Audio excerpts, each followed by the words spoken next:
જ્યારે અમરેલીની અંદર નકલી લેટર કાંડ સામે આવ્યો અને પછી આખી ઘટના છે તે ધીમે ધીમે આગળ વધતી ગઈ. નકલી લેટર કાંડ સામે આવ્યો, આમાં કોનો હાથ છે, કોનો વાંક છે, કોના ઉપર પ્રશ્ન ઊભા થયા હતા, અને કોણે આ બધું કર્યું છે, એ સવાલ આખા અમરેલી જિલ્લામાં અને ખાસ કરીને પાટીદાર સમાજમાં વહેતા થયા કે શું ખરેખર આવું છે. જે વ્યક્તિ એક નિર્દોષ ચહેરો છે, અત્યાર સુધી જેમની છબી ક્યારેય ખરડાયેલી નથી, અને એ છબીને ખરડાવવાનો પ્રયત્ન કોણ કરી રહ્યું છે, અને શું આ બધી જ વાત અત્યારે જે વહેતી થઈ છે, ભ્રષ્ટાચાર હોય, દારૂ હોય કે પછી રેતી ખનન હોય, તે બધું સાચું છે?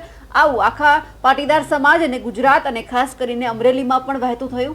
અને એ પછી પાયલ ગોટીનું રિકન્સ્ટ્રક્શનના નામે વરઘોડો કાઢવામાં આવ્યો, જેલમાં મોકલવામાં આવી, આખી ઘટના બની.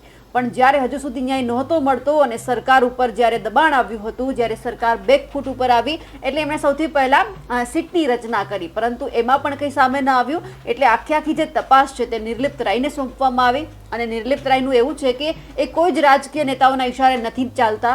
એ જે હોય છે એ જ પુરાવા આપે છે, એ જ વાત કરે છે, એ કોઈ જ રાજકીય આકાઓને સાંભળતા નથી. એટલે સરકારને પણ ક્યાંક એવું લાગ્યું કે હા, નિર્લિપ્ત રાયને જો તપાસ સોંપવામાં આવશે તો ક્યાંક દૂધનું દૂધ અને પાણીનું પાણી પણ થશે, અને જેથી કરી જે ન્યાયની લડત લડી રહ્યા છે, ન્યાય માંગી રહ્યા છે, એ લોકોને પણ સંતોષ થશે કે હા, ખરેખર ન્યાય મળ્યો છે.